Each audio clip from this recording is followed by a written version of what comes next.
Hello, coffee people. My name is Irina Sharipova. I'm a coffee consultant and educator, and this is my podcast, Coffee Business in the Middle East.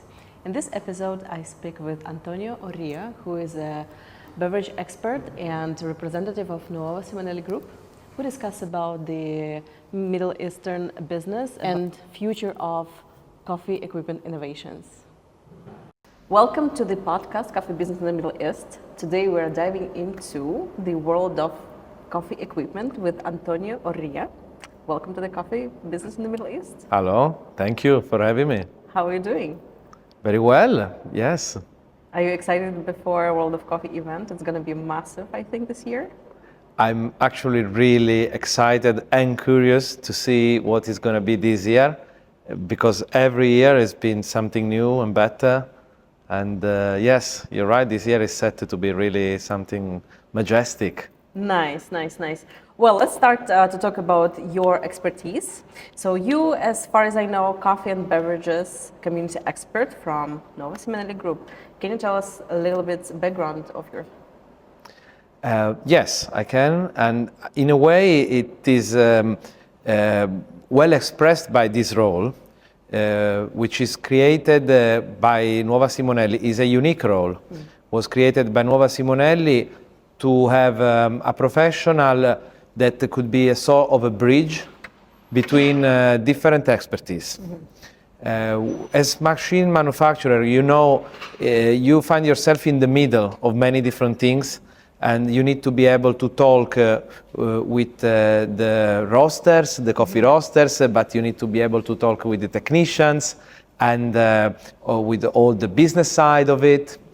And I think in a way that's why I find myself so well in this role, because my background is in a little bit in all of these different fields. Okay, so you're more focused into beverages and also communication or in technical parts. What's your favorite?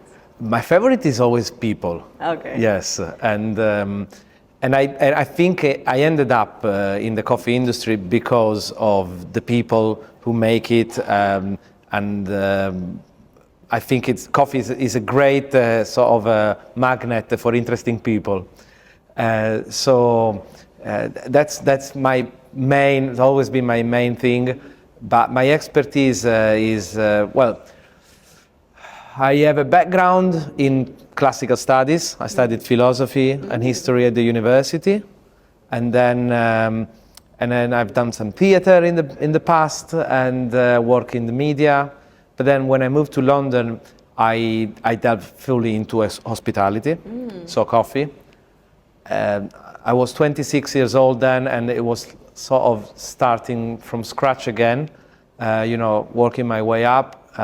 I was a barista for many years, so I worked behind the bar, and luckily I always found very good people to manage me and people who believe in me, and they sent me one day to this training, and I founded the existence of SCA, and that's where I decided that I wanted to study coffee and I wanted to become a coffee professional. So I started doing the courses and looking for job opportunities where I could develop more. Eventually, from barista, I became head barista, and then manager of a big site for an English roastery called the Origin Coffee Roasters. So my first job in specialty coffee was with a company that doesn't exist anymore, sadly, called Taylor Street Baristas, but it was the home of many baristas in London. And then I moved on to Origin Coffee Roasters, and I think that fully developed me as a manager and site operation kind of expert. And after that, my next step was to go into a roastery. So for the gentleman baristas, I became the head of coffee. That was a very cool role, one that I had difficulty to explain to my family in Italy, to explain what a head of coffee is in the first place. But it was already a role that you have this in the specialty coffee, already a hybrid role in a way. You do training for the staff, but you also look after new sites. So it was about design, workflow, and that's the spot I think that drove me then a bit closer to equipment. And then one thing leads to another, and 10 years down the line, I find myself here in Dubai. Ah, nice. Yes. Nice. So basically, your coffee career was developed in UK, Yes. not in Italy. Or in Italy, you just drank coffee, and you didn't know that you're going to be an expert. No, I'm going to answer in a controversial way. Okay. I hope that's okay with the listeners. But that's a completely different approach, at least 10 years ago. Now things maybe have changed a little bit. But in Italy 10 years ago, coffee, I mean, as a barista, was not really considered a career. And that's because there wasn't a massive investment in education. Whilst instead, I found personally that in England, the model was pretty much fully set on education and creating professional.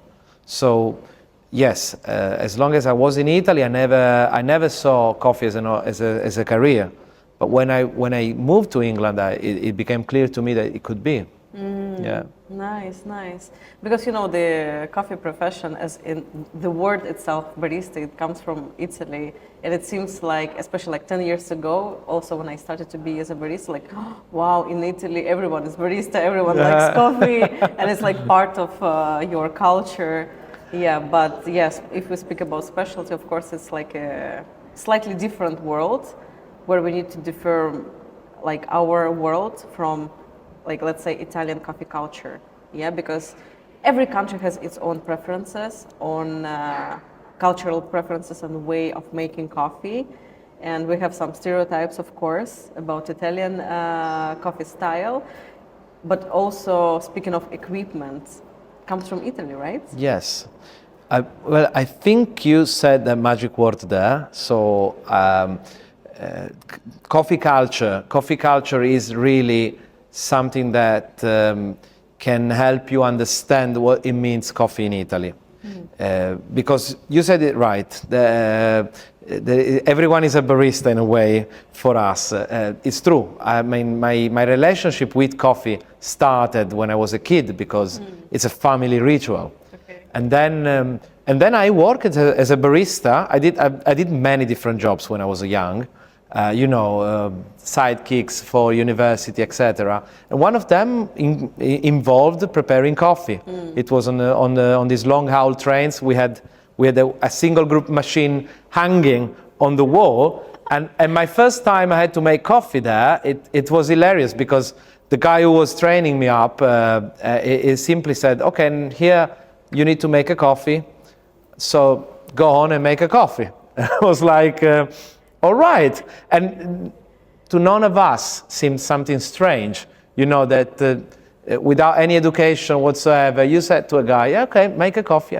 And the guy finds normal to do it. So why this happened is because there is what we call a coffee culture. And to be honest, I'm very proud of my Italian coffee culture because it involves a philosophy behind, this idea, what is coffee, why coffee is important. However, yes, we need to differentiate what it means coffee professional. It can mean so many other things, and in general, my belief is that to become a professional, you need to study, you need to train in a way. Yeah, exactly. Yeah, when I teach people, I always try to explain, yes, we have Specialty Coffee Association, but massive production is coming like for commodity coffee, and we shouldn't refuse this. And also speaking of different cultures, different coffees, different preferences, we have to be open-minded.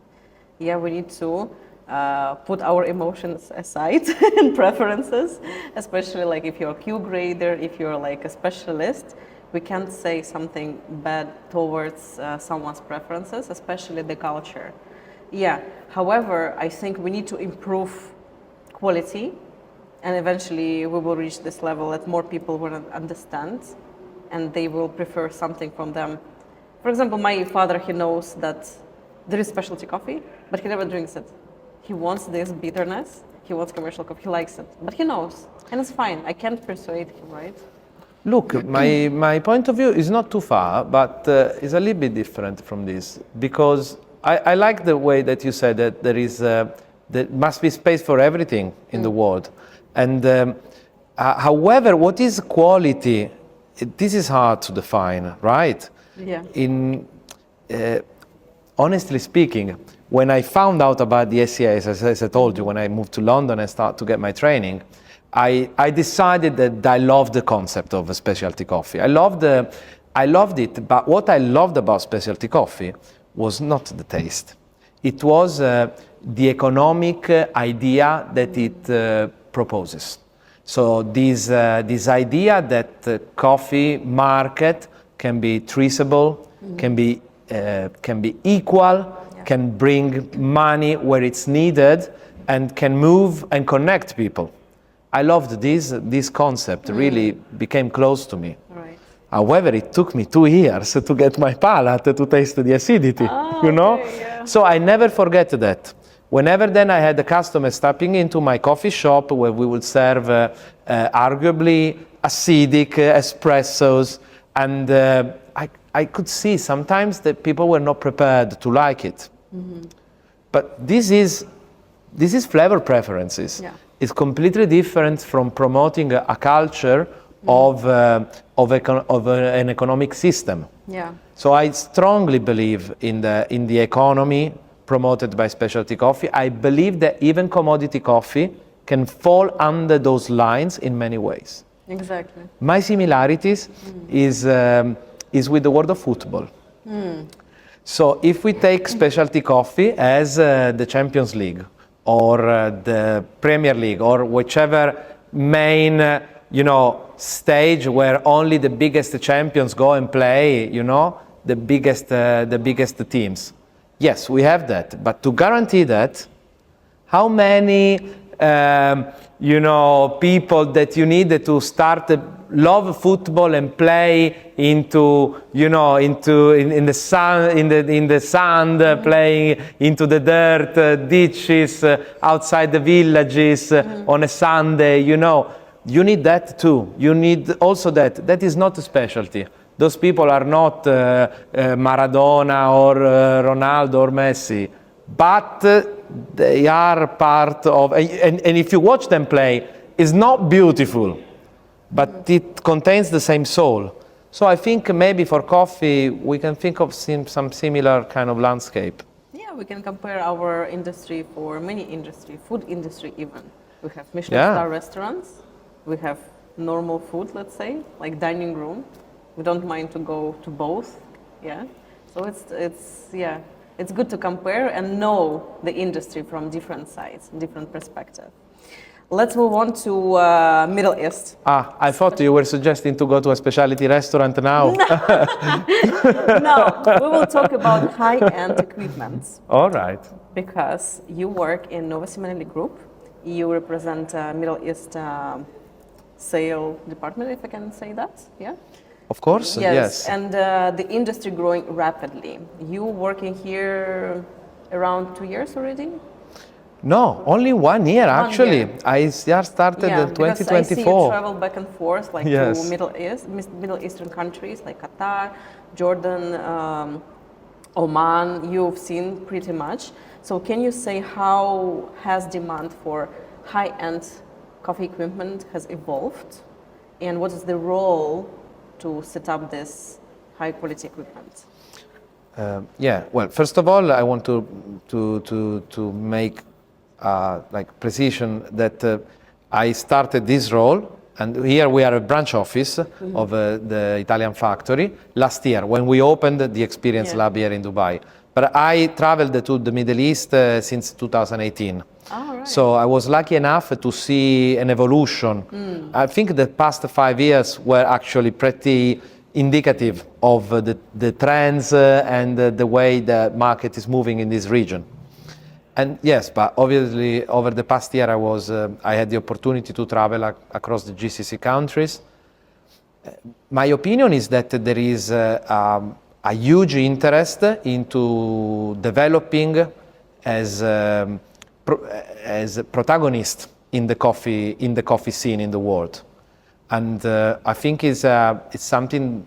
It's a shared vision across different countries to the will to be really there, to be relevant. I love this because I see that it's a characteristic, I think, in the people here, the desire to excel. Obviously, for the part of Victoria Arduino machines, for example, goes without saying that our machines are set to represent those kind of people who really want to make the most out of their coffee. And so here, I want to say over the past 15 years, but really the last 5 in particular, we really saw a great match of our idea with what we find people's demand. So what can you say about demand actually? So people open coffee shops, yes, and they see, let's say, Simonelli or Victoria Arduino everywhere.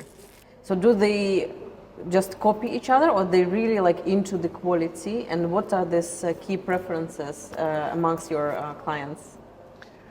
I think it's important to remember that, as you said before, even in specialty coffee, there are people who are taking that from different perspectives. Okay, so I believe the strength was here the fact that our machines are not one-dimensional. For me, it was very interesting actually to see this. The first thing that you see of a machine is the design, right? And we have a machine in particular, it's called the Eagle One. When some designs are iconic from the beginning, sort of an instant classic, I think this is what happened with this machine. People fell in love with it. And sometimes even without knowing in details the technology that is in there. But for me, as a professional, when I look at this machine, what really fascinates me is what's inside, because it's a machine that allows people, to design their coffee, to design the taste of their coffee, and so, to really give a shape to their menu.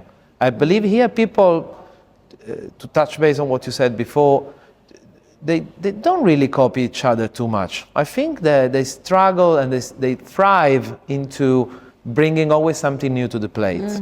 So I think the key is there, to empower people, to give them a machine that allows them to express their idea, to express themselves. Yeah, before my next question, I just wanted to ask you about Nuova Simonelli and Victoria Arduino. The difference, what stays behind them? Because we know that, yes, we can see quite often Nuova Simonelli in hotels, restaurants, Victoria Arduino more into craft coffee shops. Is that the key points of these companies? And what is their vision? And how come they separated? Can you tell me more about it? Sure. Well, they didn't separate. The original brand of our factory, because it's still the factory in the original place where it was born in 1936, is a Nuova Simonelli. It was founded by Orlando Simonelli. And always built reliable and very good coffee machines. In 2001, the Simonelli Group became a group by acquiring a brand that was already existing, which is Victoria Arduino. Oh, okay. So we bought the brand, and then we moved the production of this brand into the same factory in Italy, where we do Nuova Simonelli. So now everything is done in the same factory. Under one roof. Under one roof, exactly. Right. But Victoria Arduino is a pre-existing brand that was started in actually 1905 in Turin by Pier Teresio Arduino.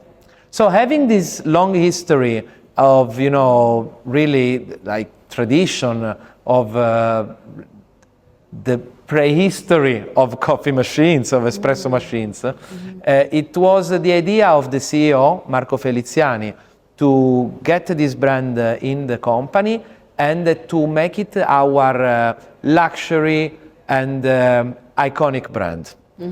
So today here, to explain the difference between the two brands, I sometimes make this similarity with cars. I don't know if here I'm allowed to say other brands' name. Please. We are open to that? Yes. Okay. So we normally say that it's a little bit like Toyota and Lexus. Right. So they're from the same group, but one machine, which would be our Toyota, is our Nuova Simonelli. It's the reliable machine, hardworking, and affordable. Often because of, I'm going to say something a bit technical, because they mostly are single boiler machines. So also a bit easier to maintain, to look after as the after sales. While Nuova Simonelli is this, Vittorio Arduino is like the Lexus. So it's the luxury brand, is where there is no compromise on quality. So the machine has the best components and the best performances and the best design. Hence, also the price is obviously a higher point to represent all the effort and engineering that is put into creating this. So yes, more often than not, you find your Nuova Simonelli in an environment where it is needed someone who can work hard and keep a low profile and just keep delivering. And you will find the Vittorio Arduino in an environment where the machine is part of the concept. Exactly. So, now modern coffee shop, more often than not, put the machine in the front bar. So, I think usually that's where a Vittorio Arduino will fit better. Nice. That's clear explanation. I think it's very nice to let people know what's the difference, and it's still under one roof. And so Nuova Simonelli and Vittorio Arduino have built their reputation for precision, let's say, and innovations. So if we speak about coffee business, so I want to talk about this more because I do consultancy for coffee shops, restaurants. Sometimes people don't think about equipment. They just, I will buy something I saw, or I have this amount of money, but I want high-end equipment. From your perspective, what would you suggest for entrepreneurs who open coffee shops and restaurants? What will be the baselines for choosing the equipment? Not necessarily espresso machines, but also grinder, because people still don't believe that grinder is actually more important than espresso machine sometimes, Well, Irina, you said it all, and better than you, really a few people can say it. So my suggestion for an entrepreneur who wants to start a career in coffee and doesn't have much knowledge would be to watch this podcast and get some knowledge, and also ask professional people like you who are consultant, help to really take the right decision, or already at least to start asking themselves the right questions, because this, I believe, is sometimes is the hardest part. Before taking a decision, is to ask yourself the right question on what you really need and what you should consider. Yeah, what's your concept? Yes. Yeah, but what would be like suggestion? Because I don't like to start with the budget. However, we need to start with the budget, right? Aside budget, what should be in their mind? Absolutely. Well, I mean, in general, I like to talk as a budget is obviously a word that is present in any business plan. But I don't like to talk about budget. Usually, my point of view would be to consider the kind of investment people want to do, because I see life in general, our actions in life and in our work environment, they're always investment.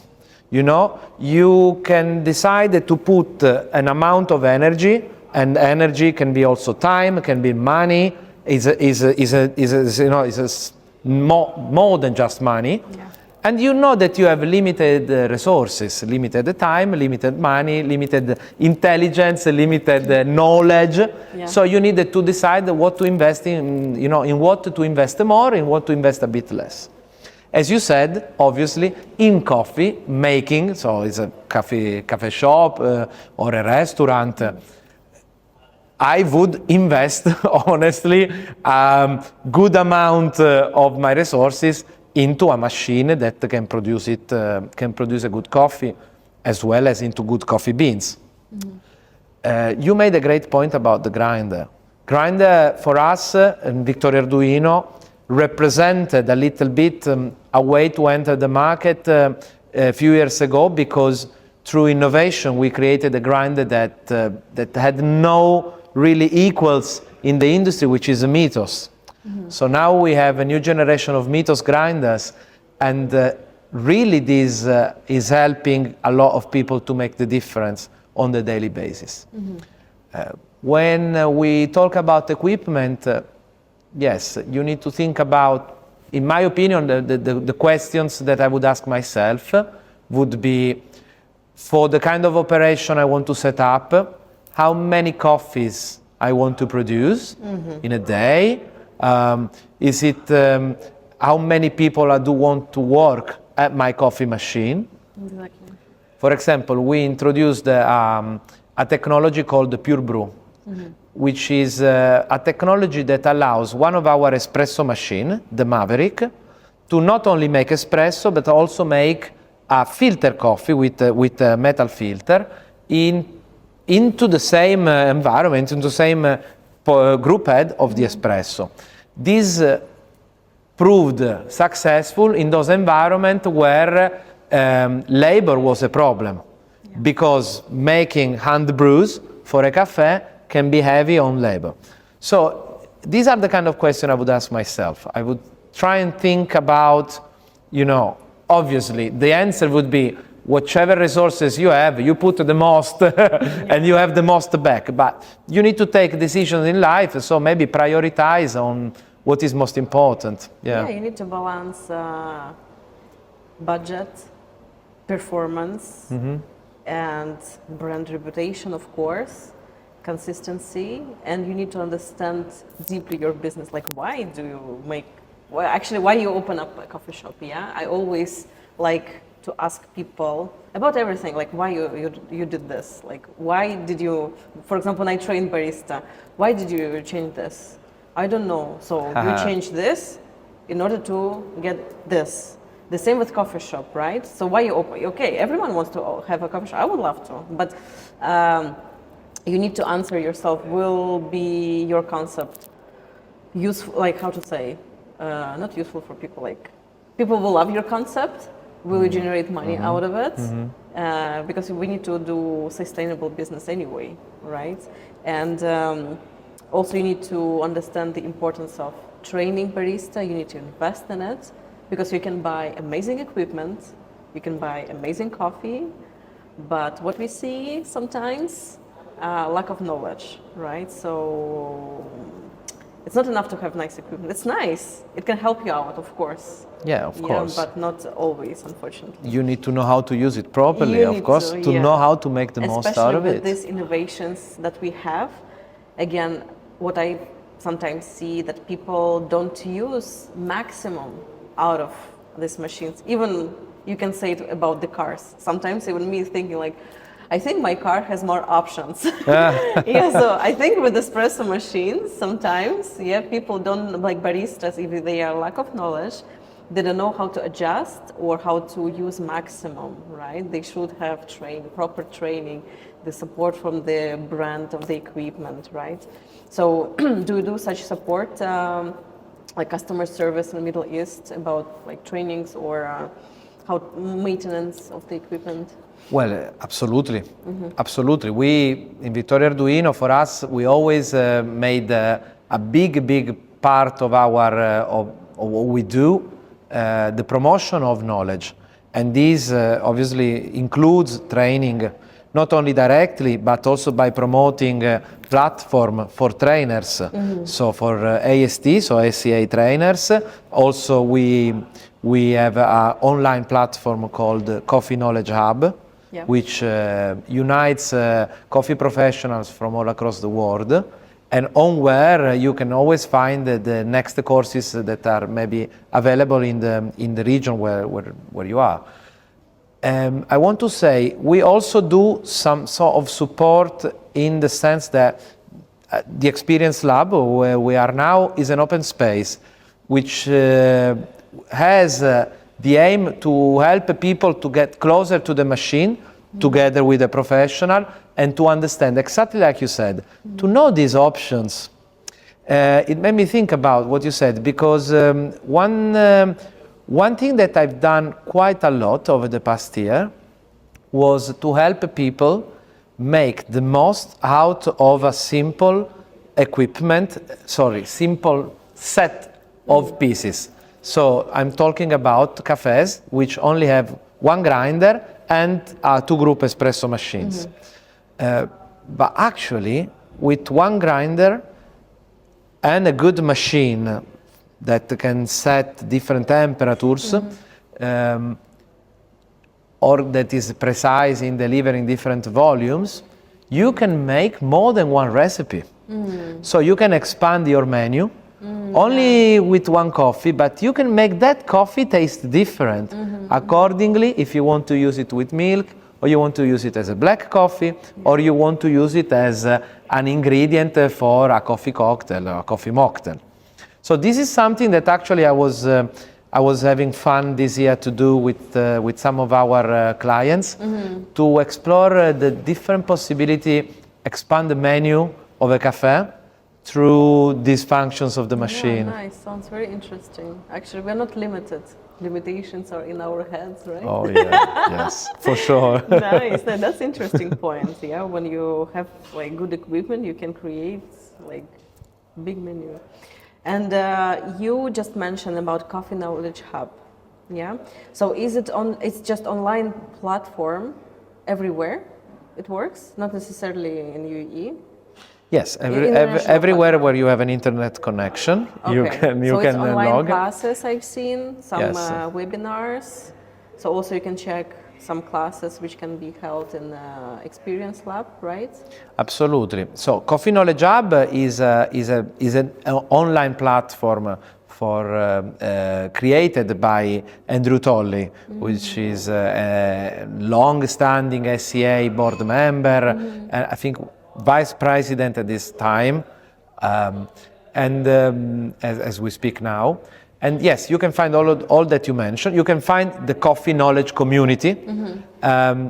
Also, we asked Andrew to create a page dedicated to the Experience Lab in Dubai. So for people who get subscribed to the platform, they will also find a space dedicated to the Experience Lab. And yes, on this space you can see all that is happening. So trainings and events. In the end, also events can be very educational. It's maybe a fun and engaging way to learn. Exactly. You always learn when you speak with people, you engage with people, networking as well. Yeah. Nice, amazing. So we need to advise our listeners to subscribe, to register to this platform. Absolutely.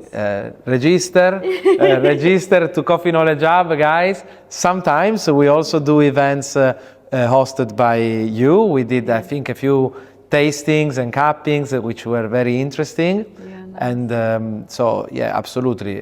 The idea is exactly to help professionals to get in touch with each other and to promote what they do. Yeah, nice. Yeah. Thank you for explanation.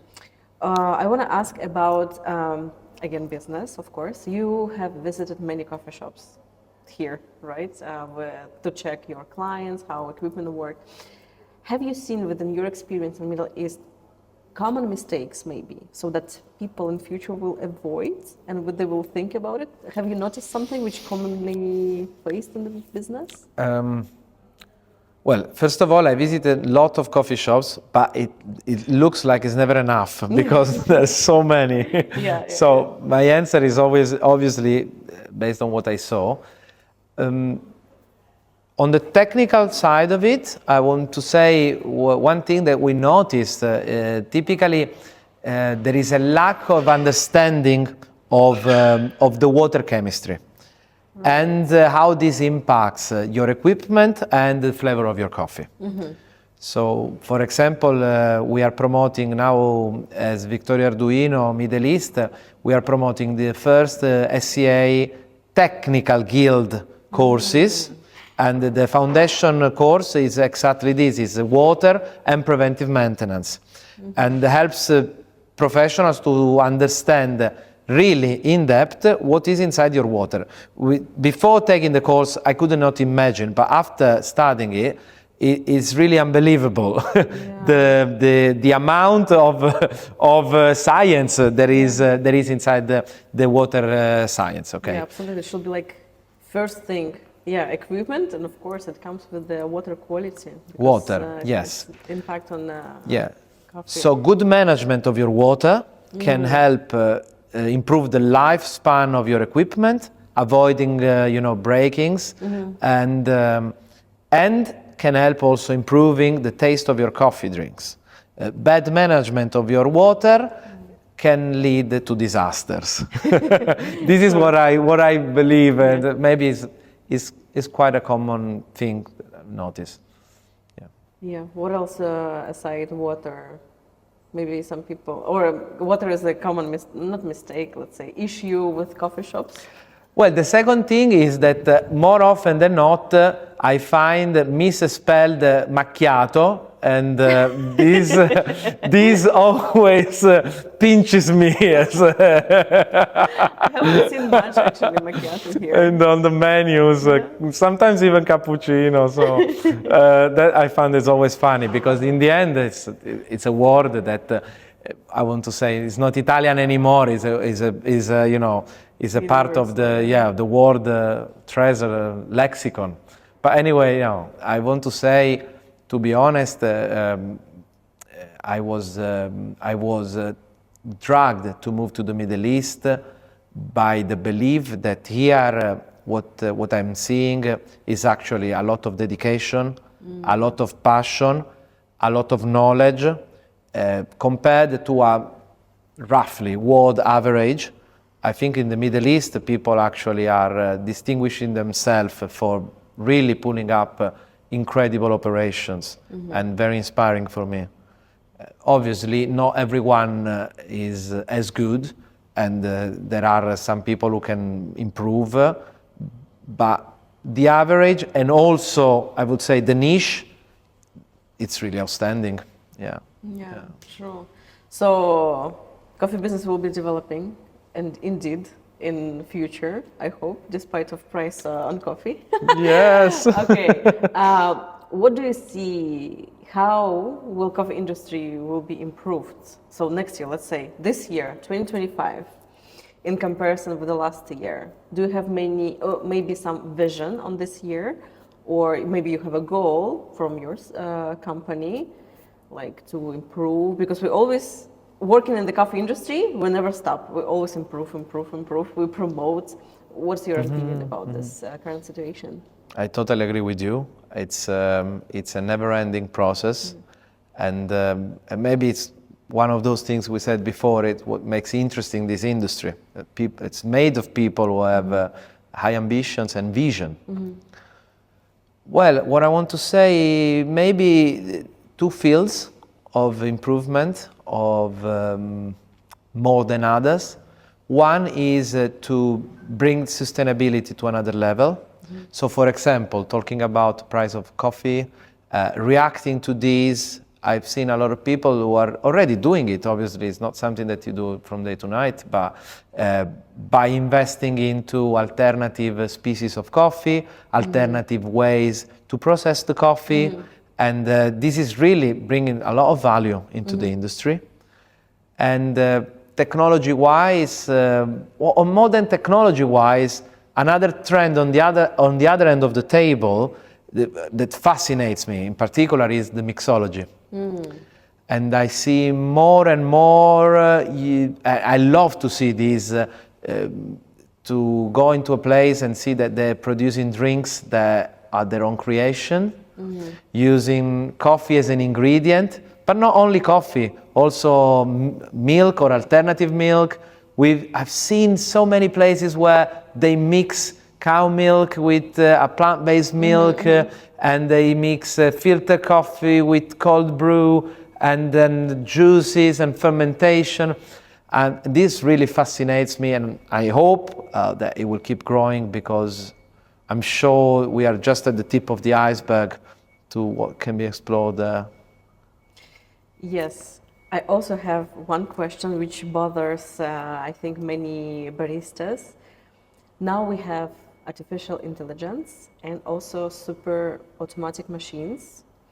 What's your opinion? Will it replace the barista profession? Of course, there will be baristas in some developing countries, but in future we can lose this, or no? What is your opinion? Because still, machines, especially like Victoria Arduino, Simonelli, they manufacture machines like manually. You need to anyway, you need to grind coffee, you need to put a portafilter into group head, you still need to put lots of effort. However, on the other side, we see in other brands, they do super automatic, and they say like, now we don't need to buy a grinder with extra features, extra temper, so it's better. What's your opinion in this? My humble opinion is that obviously technology will keep improving, and AI, I think, in partially, but more and more in the future, will be part of our life. Already already is in many fields, and I'm not scared of it, to be honest. I'm lucky I can say that I'm lucky that since I joined Victoria Arduino, I was able to pick up this idea that is in the company that was far before I joined, which is this idea is craft with automation. Because in the Simonelli group we explored the automation. We are not blind to it, obviously, but also we always been very good to explore and to get feedback from the market. What we think is that the final preference is a mix of these two things. So you need a certain amount of automation to help what we say the workflow of any operation. So especially repetitive things, just to say one is to produce your milk or to tamp your portafilter. But you also need an amount of craft, because the ability of a barista is in understanding the client, understanding the coffee, and you need a human, at least for now, you need a human to be able to bring these things together. And my opinion to AI in general is that AI can be a fantastic tool if it helps us to carry on the tasks that we don't want to do. But it leaves us the space for the fun bit. So when I was a barista, I've been a barista for many years, it's because there was so many parts of that job that I had fun making, doing. And I think the baristas will keep that part if the evolution goes in the right path, and the AI will take care of all the rest, of the boring stuff. Washing dishes and typing down things. That's the part the AI should take, for me, in my opinion. So that's where I hope it will go. But definitely, I agree with this idea of, I found myself perfectly blending into this idea of craft and automation together. Eventually, it's a balance everywhere. In espresso, we need to seek on balance, and in our work, it should be balance between craft and AI or automate. automatic things in the machines. Yeah, Yeah, right. great. So, is Nova Simonelli Group preparing something new this year? Any new launches? Well, since you ask, and we are a week away from Yeah. World of Coffee Dubai, we are very pleased that we have a news. We have acquired in our group a new company very recently. It is a brand of filter coffee making machine, batch brewers of very high-end quality, and we are going to have a pre-launch at our booths and at the SCA Brew Bar during this World of Coffee. So it's really exciting actually to say that this. I'm a big fan of Yes, batch brew. I know you are. I know you are, and I hope you're going to visit us at the booth Absolutely. and see the functions of this machine, which is called the 3Temp, 3Temp, okay. and is a Swedish-made machine at engineering. It's the latest baby in the Simonelli Group family. That's fantastic. I've Yeah. never seen it yet, but let's see in the world of coffee. Yeah, I'm not going to spoil anything else Yeah, on the machine. yeah. I'll just invite you and everyone to join us and see the machine themselves. Sure, we will. And to sum up our episodes, I want to ask a couple of questions. So speaking of the industry itself, Middle East or worldwide, we know the challenges. We know sort of not we know where to go, but what would you advise people, any coffee professional, to do currently? Yes, because we have challenges with coffee price. Everything is getting more expensive. But like quick advice, what should every professional do right now? Wow. I don't feel any responsibility in answering these questions. Be a good person. Well, maybe the need that I feel maybe in general right now is whichever thing you think you want to set up, don't do it alone. Don't do it alone, and try and create connections. Connections because whichever idea you have in your own small section of the market, probably if you open up your connections, you'll find a like-minded people who in their own way, in their own enterprise, are carrying on ideas that are maybe similar. So I think that maybe is a strength in our world, in our society nowadays. We have the possibility to connect with so many people. So to do it something like that, I think it's a good way to start and to in general to go forward, because we always say our industry is and especially the coffee shop industry is an industry at a high risk.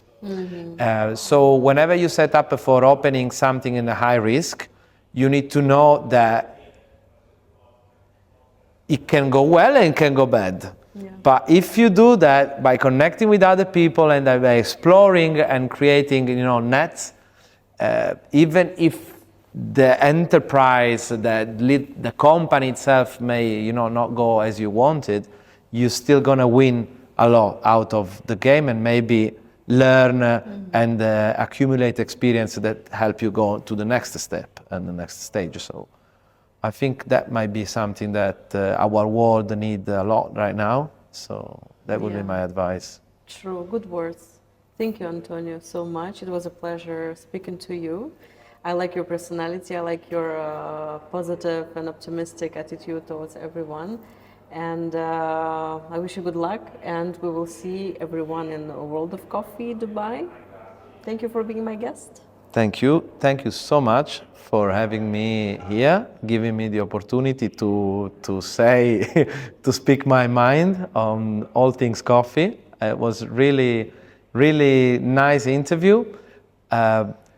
You don't share the questions you're gonna make, so I was on my toes, thinking where this conversation would go. I must say, I really enjoyed it. So thank you you. so much. So did I. Thank you. And it was a podcast, Coffee Business in the Middle East. Bye bye.